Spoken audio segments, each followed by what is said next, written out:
मैं हूं अंकित अवस्थी और आज चर्चा में है इस ह्यूमिलिएशन का ये बदला लेने के लिए कि इंडिया को कैसे मैं नीचा दिखाऊं ताकि इंडिया एकदम शर्म के मारे ही खुद चला आए कि भाई साहब शांत हो जाओ यार।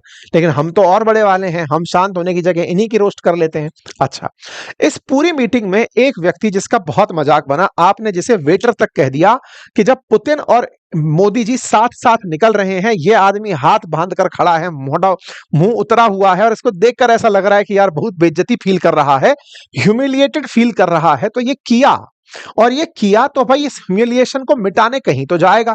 अच्छा, इसके साथ में दिक्कत क्या हुई है हमेशा से, ये चाइना से तो हथियार खरीदता है लेकिन अमेरिका के सामने पूंछ दबा के रहता है, क्योंकि इसे ये पता है कि चाइना से अब इसने इतना कर्ज ले लिया है कि उसके सामने खड़ा नहीं हो सकता। अमेरिका के सामने खड़ा होने की हिम्मत की तो अमेरिका इसे चकनाचूर कर देगा। तो अब ये दोनों पार्टों के बीच में इतना पिस चुका है कि इसे अब दोनों को साधना है। चैनल पर नए हैं तो चैनल को सब्सक्राइब कर लें, बाकी अपनी राय कमेंट बॉक्स में खुलकर रखें। गुजारिश बस यही रहेगी कि आप जितना संभव हो अपने साथियों के साथ इस सेशन को साझा करें। इतनी एनर्जी आपके साथ खर्च करते हैं, उसके रिवार्ड में ना तो कोई लाइक मिलता है, ना शेयर मिलता है, ना सब्सक्राइब मिलता है। मोटिवेशन अगर किल कर दोगे बॉस तो फिर यार इतनी मेहनत करने का मन नहीं करेगा। मर्जी आपकी है। चलिए, कबीर का एक दोहा मुझे याद आता है, मैं उसे बोल नहीं सकता, उसका प्रसंग थोड़ा अलग चला जाएगा। बस उसमें इतना ही है कि जब आप बहुतों के मन रखते हैं तो शब्द गंभीर है, तो आप ढूंढकर अगर कबीर का दोहा कमेंट बॉक्स में लिख दे तो बेहतर होगा। फिलहाल के लिए इनके साथ में जो हालत हुई वो ये कि ये चाइना और अमेरिका को खुश करने में इतने बिजी थे कि एससीओ की बैठक में इन्हें गजब बेइज्जती का सामना करना पड़ा। हमने खूब मजे लिए इनके। अच्छा, इंडिया में जब मजे लिए जाते हैं तो पाकिस्तान वाले खुद आके देखते हैं। हमारे कई वीडियोस को बैठकर पाकिस्तान वाले रोस्ट वीडियो बनाते हैं, उनके ऊपर अपनी टिप्पणी देते हैं कि देखिए इंडिया में हमारे बारे में क्या बात हो रही है। ठीक है, अपने वाले वीडियो भी चलते हैं वहां पे। ठीक है, अच्छा, तो इन्होंने अपने यहां पर बेइज्जती कराई, वहां सूचना पहुंची कि सर बहुत इंसल्ट हुई आपकी, अब जाइए गुहार लगाइए। तो गुहार लगाने के लिए पहुंचे इनके पास। इनको पहले से पता था, क्योंकि बेइज्जती इस फोटो में केवल और केवल इन्हीं की नहीं हो रही थी, इनकी भी हो रही थी, क्योंकि इन्हीं के कारण तो सब मिले थे। अच्छा, इंडिया इतना ज्यादा थोड़ी चाइना के गले में डलने वाला था। इंडिया भी बेचारा धोखा खाया हुआ था, क्योंकि बेवफा सनम से पीड़ित था। इंडिया भी नए नए अफेयर में निकला था लेकिन चल नहीं पाया, तो ऐसे फिर लौट के वापस आया। इंडिया की तो हालत ही खराब, समझ ही नहीं पा रहा है कि मैं हूं कहां। मैं मतलब धोखा खा गया हूं इस आदमी से। एक पर दाव लगाया था, वो आदमी जो है खोटा सिक्का निकल गया। खैर, अनुभव है वो। फिलहाल के लिए इंडिया का जो ये स्ट्रेटेजिक शिफ्ट करार दिया गया, उस स्ट्रेटेजिक शिफ्ट में इस आदमी को बड़ी मिर्ची लगी। इसने कहा बदला लेंगे साहब। बोले कैसे लेंगे? बोले अपन लोग ना झूठ को इतना झूठ बोलेंगे। अच्छा, ये ना हिटलर के साथ में एक आदमी रहा करता था, अरे यार उसका नाम मैं बार बार भूल जाता हूँ। ठीक है ना, वो उसका वो था, अभी थोड़ी देर में याद आ जाएगा नाम। उसका विदेश मंत्री या रक्षा मंत्री टाइप का आदमी था, जो कि बार बार ये कहा करता था, 3 अक्षर का नाम है, गौलब वौलब क्या है, वो ये कहा करता था कि झूठ को जब मल्टीपल टाइम बात बार बोलोगे तो वो झूठ सच हो जाएगा। तो ये बिल्कुल उस कंसेप्ट को बढ़िया से मानता है। जैसे ये मल्टीपल टाइम दुनिया के सामने बोल चुका कि मैंने दुनिया में इतने युद्ध रुकवाए, भारत पाकिस्तान को तो 40 बार बोल चुका कि मैंने युद्ध रुकवाए। तो ये बार बार जिस बात को दोहराता है, उस दोहराव के चलते इनको बड़ी सहायता मिलती है कि जब आप भी सर फेंक ही रहे हो तो हम भी आपके साथ फेंक लेंगे, तो वैलिडेशन बढ़ जाएगा, ताकि लगेगा लोगों को कि आप सही बोल रहे हो। तो इन दोनों की इस चलते में बढ़िया बनी। अच्छा, तो ये महानुभव जो हैं, ये अमेरिका की यात्रा पर रवाना होते हैं। अमेरिका में बकायदा ट्रंप से मुलाकात करते हैं, वहां पर अपने साथ में एक और अब्बा को लेके पहुंचते हैं। इन सारी बातचीतों को यहां पर यूएन में दोहराते हैं। ये सारी बातें आज मैं आपको डिटेल में बताऊंगा, और ये भी बताऊंगा कि इनके रक्षा मंत्री ने अमेरिका में जाके खुद की कैसी बेइज्जती कराई। ठीक है, इस बीच में एक कांड और हो चुका था, इजराइल ने कतर पर बम फोड़ रखा था। ऐसे में सारे के सारे मुस्लिम और अरब वर्ल्ड इकट्ठे होकर के इजराइल की खिलाफत करने के लिए एकत्रित भी हुए थे कतर के अंदर। कतर के साथ बहुत बुरा हुआ, मतलब अमेरिका का सहयोगी होते हुए उसके साथ ऐसा नहीं होना चाहिए था। उस बीच में ये भाई साहब जाकर पहुंच गए। ये वहां पर जाकर पहुंचे, इनको एक फायदा मिल गया कि सऊदी ने कहा कि सुनो, तुम्हारा न्यूक्लियर बम कब काम आएगा, हमारी हिफाजत में दे दो, पता चले कल को इजराइल हम पर गोला फोड़ दिया। इजराइल को डराने के लिए ही सही, तुम्हारा न्यूक्लियर बम हमारा डिफेंस तो बनेगा। कुछ इस तरह से इजराइल का साथ इनको पाकिस्तान और सऊदी का साथ बनकर आया। अब ये लोग जब एकत्रित हुए तो इन सब ने कहा कि अब चल के हम ट्रंप से निवेदन करेंगे कि देखिए आपका एक बेटा जो है वो हम पर बिफरा पड़ा है, घुमा घुमा कर मार रहा है। सारे मुस्लिम वर्ल्ड के लीडर इकट्ठे होते हैं, अर्दगन उनके अंदर नेतृत्व करते हैं, ये बैठे हुए भाई साहब सारे नेता जाकर के ट्रंप से मुलाकात करते हैं कि सर बहुत हो गया, कृपया करके इजराइल से कह दो हमें इतना ना मारे। भाई साहब ये उनकी बातें सुनते हैं कि ठीक है मैं उससे कह दूंगा कि वो पूरे वेस्ट बैंक पर कंट्रोल नहीं करेगा, लेकिन जहां जहां उसकी कॉलोनी बनी हुई है वो तो रखेगा। ठीक है साहब, तो ये ट्रंप इनको बढ़िया से समझा देते हैं। उस दिन मीटिंग के बाद ये लोग निकल लेते हैं। शहबाज शरीफ के बाद में फिर शहबाज शरीफ बाकी नेताओं से मुलाकात करते हैं, लाइक माइंडेड लीडर्स के साथ, कि देखा हमने ट्रंप के सामने बात रखी कि इजराइल हमें ना मारे, तो हमारी बात सुनी है, उसने कहा ज्यादा नहीं मारेगा। ठीक है साहब, तो ये बातचीत हो जाती है। इनके बीच में बातचीत होती है, प्राइम मिनिस्टर ऑफिस से बातें लिखकर आती है कि हमने बड़ी बड़ी बातें की हैं, हम बड़े बड़े लोगों से मुलाकात किए, श्रीलंका वालों से मुलाकात किए, बांग्लादेश वालों से मुलाकात किए, हम सब इकट्ठे हो लिए। देखिए हमको कहीं भी गले लगती फोटो नहीं मिली थी चाइना जब गए थे इस बार, लेकिन 193 देश थे, जिसके मन में आया उसके गले में जाकर डल गए। अच्छा साहब, अब थी वो बहुप्रतीक्षित तस्वीर जिसके लिए इन्होंने बहुत तपस्या की थी। तपस्या कितनी, इसको ऐसे समझो आप। देखो शहबाज शरीफ ट्रंप जब थे ना पिछली बार शासन में, तब से कोई भी पाकिस्तानी प्रधानमंत्री अब तक मिल नहीं पाया था अमेरिकी राष्ट्रपति से। इनके लिए यह बड़ी उपलब्धि थी। बड़ी उपलब्धि क्यों? क्योंकि 6 साल बाद कोई पाकिस्तानी पीएम अमेरिकी राष्ट्रपति से मुलाकात कर रहा था। ऐसे में यह तस्वीर के साथ साथ यह चेहरा देखना मत भूल जाना जिसे पहले ही ट्रंप बुलाकर गोटी सेट कर चुके थे। ये कौन है? आसिम मुनीर। असल मायने में पाकिस्तान की रियल सत्ता यही चलाते हैं, फील्ड मार्शल जिनको बनाया गया है। आप सोचे कि शहबाज शरीफ बार बार यूएन में भी इन्हीं के नाम का कसम खा करके आगे का काम शुरू किए। इनको पहले ही ट्रंप ने सेट किया हुआ था ईरान के मामले में कि देखो इजराइल जब ईरान को मारने आएगा तो तुम कुछ नहीं बोलोगे, क्योंकि तुम्हारे अंदर बहुत तेजी से निकलने की आदत आती है। तुम ईरान को संतुष्टि दे दिए थे कि हम तुम्हारे साथ रहेंगे, कुछ नहीं करोगे। तो इनको तो इसने केवल क्रिप्टो पकड़ा करके सेट कर दिया था। इन्हीं के क्रिप्टो के चलते तो फिर हमें समझ में आया, मैंने भी तो आपसे यही कहा कि बातें बाजार की पर अब क्रिप्टो की बात करेंगे। क्यों? क्योंकि खेल दुनिया में क्रिप्टो से बिगाड़ा जा रहा है। तो हम भी तो समझ लें, पता चले हम बहुत पीछे रह जाएं। इसीलिए हम बातें बाजार की के अंदर आजकल क्रिप्टो की बातें कर रहे हैं, जो हमारा यूट्यूब चैनल है वहां पर। ठीक है साहब, अब आती है खेला। जब यहां पर खेला गया तो इन दोनों के साथ मुलाकात हो जाती है साहब। मुलाकात होती है, प्राइम मिनिस्टर ऑफिस से बात निकल कर आती है कि हमने अमेरिका के राष्ट्रपति से मुलाकात करी, बढ़िया बातचीत हुई, पाकिस्तान उनके साथ किस तरह से आगे बढ़ेगा सब बातचीत हुई साहब। तस्वीरें निकाल दी जाती हैं। लेकिन मजेदार बात यह हुई कि इस तस्वीर के आने से पहले ट्रंप अभी आधा घंटे पहले, ये मतलब इनसे मुलाकात करने से आधा घंटे पहले, अपने पत्रकारों को संबोधित करते हुए कहते हैं कि 2 लोग मेरा इंतजार कर रहे हैं, महान लोग मेरा इंतजार कर रहे हैं, अभी आइए मैं आपके साथ बातचीत कर लेता हूं। मतलब इन्होंने उनको आधा घंटे इंतजार कराया। अब आप पूछेंगे ये कोई बात हुई क्या सर, आधा घंटे इंतजार कराया? इतने लोग आए थे तो इंतजार करा लिया तो क्या बात बड़ी हो गई? बिल्कुल सही कह रहे हो आप, बड़ी बात तो है ही नहीं। बिल्कुल मिल लिए, वो बड़ी बात है मेरे लिए। तो बड़ी बात इसलिए हुई जनाब क्योंकि अमेरिका के राष्ट्रपति शिष्टाचार रूप से ही सही, कोई भी आता है राष्ट्राध्यक्ष तो उनको ग्रीट करते हैं, उनको ओवल ऑफिस के गेट तक लेने जाते हैं, नहीं लेने जाते तो वहां खड़े होकर तस्वीर खिंचाते हैं। उनके साथ में वो सारे शिष्टाचार, व्हाइट हाउस की वॉल पे डलना, अमेरिकी राष्ट्रपति की वॉल पे डलना बातों का कि हाँ भाई इस आदमी से मुलाकात हुई थी, ये सब होता है ना। अक्सर ऐसा होता है, जैसे मैं आपको कुछ तस्वीरें दिखा दूं कि अमेरिकी राष्ट्रपति ओवल ऑफिस में चाहे जेलेंस्की को रिसीव करें, चाहे कीर स्टारमर को, चाहे मतलब किसी भी नेता को अगर वो रिसीव करते हैं तो वो आकर रिसीव करते हैं। अगर गेट पर नहीं आते तो अंदर ही रिसीव करते हैं, लेकिन तस्वीरें जरूर बाहर आती हैं। व्हाइट हाउस की तस्वीरें आपने इस तरह की देखी होंगी मल्टीपल टाइम, लेकिन इन महाशय के साथ कोई भी तस्वीर व्हाइट हाउस में साझा नहीं हुई। आज जो बात निकल कर आई वो ये कि आधा घंटे इंतजार और करवाया कि हाँ मैं आ रहा हूं मुलाकात करने। पर चलो कोई बात नहीं जी, व्यस्तताएं हो सकती हैं मुलाकात के अंदर, मिल लिए ये बड़ी बात है भाई। 6 साल बाद, मतलब पहली बार इमरान खान मिले थे, उसके बाद अब जाकर कोई नेता मिला है, ये बड़ी बात है। मतलब इसका अपने आप में पाकिस्तानियों को फक्र होना चाहिए। 6 साल में उन्हें एक ऐसा नेता तो मिला जो कि अमेरिकी राष्ट्रपति से मुलाकात कर लिया। मुलाकात ही नहीं साहब, इन्वेस्टमेंट की बात कर लिया। इन्वेस्टमेंट ये असल में लोन को ही कहते हैं। इनके यहां पर यह है कि अमेरिकी कंपनी आकर के हमारे यहां पे इन्वेस्टमेंट करेंगी, हमें कर्ज देंगी और हमें बाहर निकालेंगी। ट्रंप से मुलाकात होती है, इज्जत बढ़ती है कि साहब ट्रंप के साथ फोटो खिंचा लिए। पाकिस्तानी कंटेंट क्रिएटर्स को और सोशल मीडिया इन्फ्लुएंसर्स को खूब सारा कंटेंट मिल जाता है कि बढ़िया हो गया, देखिए जब एससीओ में गए थे तो बेइज्जती हुई थी, अब बेइज्जती का बदला लेकर आ गए। भाई साहब इस आदमी का साहस इतना बढ़ गया कि एक दो गलती गिनती भूल गया। कैसे भूल गया? अब मैं आपको तथ्य दिखाता हूं। ये भाई साहब यूएनजीए के अंदर भाषण देने पहुंचते हैं। इनकी बॉडी लैंग्वेज, जैसे मैं अभी बात कर रहा हूं तो मेरा हाथ हाथ हिलना एक नॉर्मल मूवमेंट है, मतलब जब कहीं उठना है हाथ तो उठ रहा है, लेकिन मैं बोल रहा हूं कि हाँ भाई साहब क्या हालचाल है, तो ये तो मतलब सेटिंग नहीं बैठी ना, मतलब बॉडी लैंग्वेज सेट नहीं हो रही ना, जबरदस्ती फेंकने वाली बात हो गई। ये बिल्कुल वैसा हुआ। ये भाई साहब यूएन में जाते हैं, इनके ट्रेनर ने शायद इनको बढ़िया ट्रेनिंग नहीं दी, भाषण देने बैठते हैं तो इनका जबरदस्ती एक्साइटमेंट बाहर आ रहा होता है कि हाँ झूठ बोलने के लिए थोड़ा सा मेहनत लगती है। तो साहब कोई बात नहीं साहब। तो यहां पर जब ये पहुंचते हैं तो ये 5 प्रमुख मुद्दे उठाते हैं: भारत पाक संघर्ष, पहलगाम का हमला, ट्रंप और नोबल, सिंधु जल संधि और कश्मीर।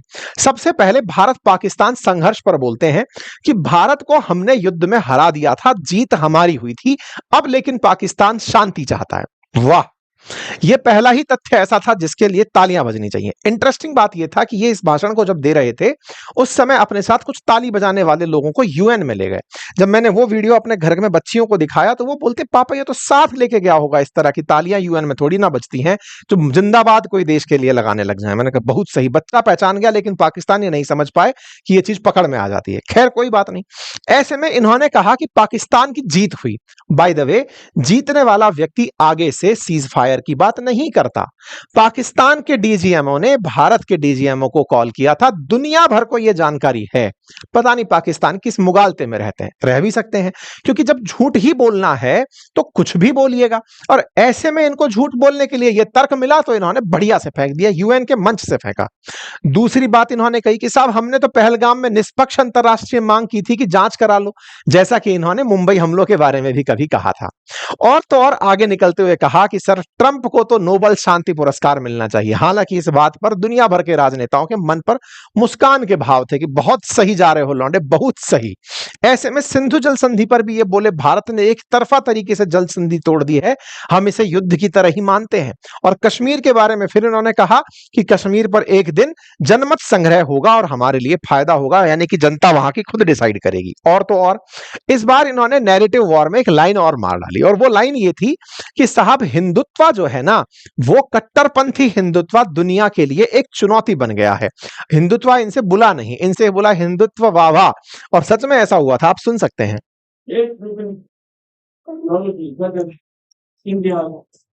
हिंदुत्व वाह वाह। हाँ, पता नहीं इसको सुन पाए हो नहीं तो फिर ढूंढ करके सुन लीजिएगा, ठीक है साहब। कुल मिलाकर के इन्होंने वही कार्य किया जो इनको वावा करनी थी। इन्होंने हिंदुत्व की वावा करी कि हाँ साहब ये एक्सट्रीमिज्म को फॉलो कर रहे हैं, ठीक है साहब। कुल मिलाकर के झूठ का वही सिद्धांत जो हिटलर के साथी गोबल्स अपनाते थे, वही इन्होंने बढ़िया से अपनाया कि झूठ को कई बार बोल दो बढ़िया हो जाएगा। चलिए साहब, इन्होंने सारे बयान कर दिए। इस बीच में जो इन्होंने फेंकना शुरू किया, जिसको लपेटने के लिए राजस्थान में जयपुर वाले मकर संक्रांति पर इंतजार करते हैं, कुछ वैसा फेंका इन्होंने। क्या फेंका? इन्होंने कहा कि साहब पाकिस्तान की सेना ने भारत के 7 फाइटर जेट मार गिराए। भाई साहब ये बड़ी बात थी, यूएन के मंच पर खड़े होकर बोल रहे हो तो वैलिडेशन मिलता है इस बात को कि सर इतनी बड़ी जगह से आपने बात बोली है, 7 फाइटर जेट मार गिराए। हमको भी लगा यार 7 गिर गए, चक्कर क्या है, कहां कहां गिर गए। चलिए तो अब एक बार के लिए इस बात का फैक्ट चेक यहीं कर लेते हैं जो इन्होंने बात बोली। अब फैक्ट चेक करने के लिए कहीं दूर नहीं जाएंगे, इन्हीं के ही वॉल पे ट्रेवल करेंगे। आओ, ऑपरेशन सिंदूर की बात हो रही है। आपको याद होगा ऑपरेशन सिंदूर के अंदर फाइटर जेट्स गिरने की खूब सारी न्यूज आई थी। ऑपरेशन सिंदूर के अंदर जब इनके डिफेंस मिनिस्टर से पूछा गया कि आपने कितने फाइटर जेट मार गिराए, तो इन्होंने कहा सोशल मीडिया पर जाकर देख लो, हमने 5 इंडियन जेट मार गिराए हैं। ठीक है साहब, ये 7 मई की न्यूज है। आगे बढ़ते हैं साहब, ये थोड़े दिन आगे बढ़ते हैं। 7 मई के दिन पाकिस्तान के ही प्रधानमंत्री कहते हैं कि हमने 5 इंडियन जेट मार गिराए, जिसमें से 3 फ्रांस मेड राफेल हैं। ठीक है साहब, ये कंफर्म है, ये इन्हीं के प्रधानमंत्री का बयान, इन्हीं के रक्षा मंत्री का बयान, सारे बयान आपके सामने हैं। ओके, और थोड़ा आगे बढ़ते हैं, 28 मई को पहुंचते हैं। 28 मई को पहुंचते पहुंचते ये बोलते हैं हमने 6 इंडियन जेट मार गिराए। अभी तक कितने चल रहे थे? 5 चल रहे थे, अब इन्होंने 6 मार गिराए, ये इन्होंने नंबर देना शुरू किया। ओके, शहबाज शरीफ ने अब एक मुकाम और हासिल कर लिया, क्योंकि इन्होंने बात ही बातों में एक और मार डाला, अब इन्होंने 7 मार डाले हैं। ठीक है साहब, अब आपको लगेगा कि यार ये बात तो कुछ सुनी सुनी सी लग रही है। बिल्कुल सही कह रहे हैं, यही इनके साथी माइकल गोबल्स के पुनर्अवतार ये भी इस बात को बार-बार दोहरा रहे हैं ताकि ये लगे कि हाँ, जो पाकिस्तान बोल रहा है वो सच है। आप में से बहुत सारे लोगों को ये लगेगा कि ये आदमी भारत से ऐसी नफरत क्यों करता है? देखो यार, ये बहुत बुरी तरह से दूध का जला हुआ है भारत के केस में। आप पूछिए कैसे? देखिए हुआ क्या ना, ये आदमी जब राष्ट्रपति बना तो चुनाव का सबसे पहला वादा था कि मैं रशिया यूक्रेन युद्ध रुकवा दूंगा। नहीं रुकवा पाया, नहीं रुकवा पाया, सारे प्रयास कर लिए। अंत में पता चला कि भारत जिस तरह से बैकबोन बनकर रूस के साथ खड़ा है, तेल खरीद करके, या फिर चाइना जैसे तेल खरीद कर साथ में खड़ा है, इन दोनों की वजह से रूस तक पैसा पहुंचता है। उसका जब तक पैसा पहुंचना नहीं रुकेगा, वो युद्ध जारी रखेगा। इन्होंने कई बार भारत के साथ बातचीत कर ली कि तुम लोग रोक दोगे तो खेल हो जाएगा, अदरवाइज मैं हार रहा हूं। इनका जो ग्लोबल ह्यूमिलिएशन है, आप लोग जब भी बार बार हंसते हो इस बात पर कि ये कहता है मैंने इतने युद्ध रुकवा दिए दुनिया के, ये भाई साहब मतलब थाईलैंड वालों का युद्ध रुकवा दिए, इतना तक क्लेम मान लेते हैं। तो ये जितने भी दुनिया के युद्ध रुकवाने की बात करते हैं, लोग हंसते हैं कि जिन्हें रुकवाना था तुमसे वहां बाल भी बांका नहीं हो पाया। रशिया यूक्रेन पर तुम कुछ नहीं कर पाए, इजराइल फिलिस्तीन का तुम कुछ नहीं बिगाड़ पाए, फालतू में फटो मत। जो सही में युद्ध थे उनका कुछ नहीं कर पाए। डिस्प्यूट को खत्म करना, युद्ध को खत्म करना कहते हो। खैर चलो कोई बात नहीं। इस ह्यूमिलिएशन का ये बदला लेने के लिए कि इंडिया को कैसे मैं नीचा दिखाऊं ताकि इंडिया एकदम शर्म के मारे ही खुद चला आए कि भाई साहब शांत हो जाओ यार। लेकिन हम तो और बड़े वाले हैं, हम शांत होने की जगह इन्हीं की रोस्ट कर लेते हैं। अब मैं आपको इनका तथ्य दिखाता हूं। 19 जुलाई को अमेरिकी राष्ट्रपति बोलते हैं कि 5 जेट मार गिराए थे साहब इंडिया पाकिस्तान के कन्फ्लिक्ट में। ठीक है, माइकल गोबल्स का पुनर्अवतार है भाई साहब। फिर देखिएगा 15 अगस्त को बोलते हैं कि 6 से 7 प्लेन मार गिराए थे साहब। नंबर बढ़ गया साहब। अच्छा, इसके बाद में थोड़ा और तारीखों पर आगे निकलते हैं।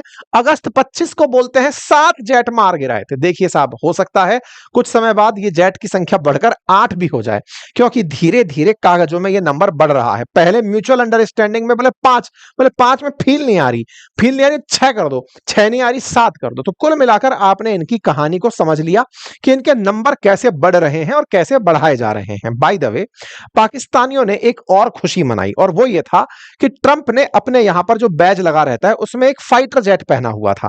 फाइटर जेट का इस तरह से इन्होंने एम्बलम लगाया हुआ था। बाय द वे, मैं आपको बता दूं कि ट्रंप जब भी किसी भी राष्ट्र अध्यक्ष के साथ बात करते हैं, वो अपनी टेबल पर कोई ना कोई विमान, फाइटर जेट, कुछ ना कुछ जरूर रखते हैं। जब किसी के साथ उस जगह पर बातचीत कर रहे होते हैं, वो अपने आप को हमेशा वॉर रेडी बताने के लिए एक फाइटर जेट का, अभी तो यहां पर इन्होंने बैच लगा लिया, वो सामने हवाई जहाज जरूर रखते हैं। इसी से परेशान होकर के कतर वालों ने, बेचारों ने खुद से एक विमान पकड़ा दिया इनको कि सर ये लीजिए हमारी तरफ से भेंट। साउथ अफ्रीका वाले बोले सर हम विमान नहीं दे पाएंगे। मतलब इस आदमी ने सबको यही दिखाया है। पाकिस्तानी लोग ले रहे हैं इस चीज को कि देखो, अमेरिका कहना चाहता है कि मैंने राफेल टांक रखा है। अबे तुमको लगता है कि ट्रंप राफेल का प्रचार करेंगे?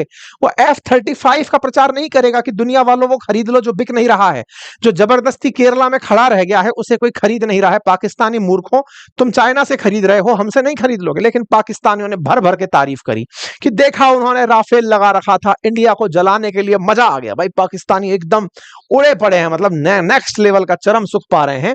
यहां पर भाई हर जगह हर तरफ से ये कि साहब मजा ही आ गया, हमारे नेता ने तो तब वो कर दिया। खैर कोई बात नहीं साहब, पाकिस्तानी और ये एक दूसरे से बढ़िया खुश हो लिए। अब इनको न्यूट्रलाइज करने के लिए भारत ने बहुत अच्छा एक काम किया। जैसे हमारे कहावत है ना कि भाई हाथी चलता है कुत्ते भौंकते हैं। अब कुत्तों को मारोगे तो सुप्रीम कोर्ट में चले जाएंगे लोग, तो उनको इग्नोर करो। भारत ने भी वही किया। इनको जवाब देने के लिए हमने विदेश मंत्री को भी परेशान नहीं किया। हमने अपनी एक IFS ऑफिसर, बहुत यंग ऑफिसर, जिनको वहां पर UN में हमारी ड्यूटी लगनी होती है, सबकी ड्यूटी होती है, हर देश अपना प्रतिनिधि भेजता है, उनको भेज दिया। और उन्होंने बकायदा अपनी आसान भाषा में जो इनके पंख उधेड़े, वो भाई साहब सबके लिए एक देखने लायक सीन बन गया। इन्होंने सारी बातें निकाल करके कह दी कि साहब ये लोग जिस तरह की बातें कर रहे हैं, पाकिस्तानी लोग, ये वही लोग हैं ना जो कभी ये कहा करते थे कि हमारे यहां पर आतंक नहीं है, लेकिन ओसामा इन्हीं के यहां मिला।